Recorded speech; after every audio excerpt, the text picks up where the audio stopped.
supinated bent over barbell row. Now, typically when performing this exercise, you can have the bar either set up on the rack for an easy setup, or it can be on the floor. It really doesn't matter too much with this exercise. Now, usually just one thing to keep in mind for demonstration purposes, I'm going to be performing this exercise walking the bar out and showing you how to do it. However, if you were doing this typically on your own, you would face the rack, unrack, do your set, and then put it back. Reason you would face the rack when doing it is it'll be easier to put the weight back, especially when you finish your set and you're fatigued, versus if you're facing the opposite direction and you're trying to look where you're going. Okay, so that's just something to keep in mind. For demonstration purposes, I'm going to do it the opposite way. So,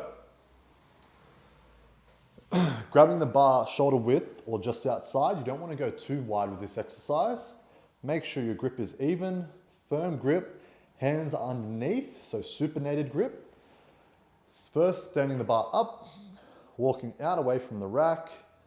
Now, before we get into the position, we're going to bend the knees slightly, roll the shoulders back, stick the chest out, and then we're going to hinge down, all the way down, down, down, until we feel a good stretch in our hamstrings and our torso is horizontal with the ground, and then we're going to perform the row.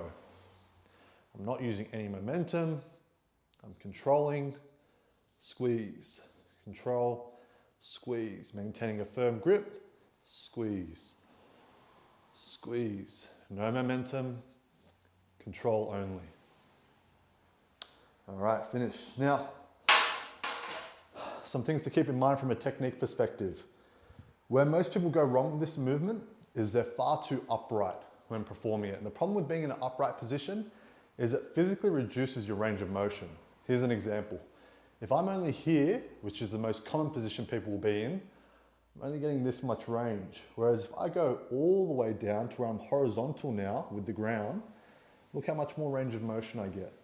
Range of motion is always key thing to focus on when training. So in order to achieve that correct position, you want to think about two things. One, keeping the weight on your heels.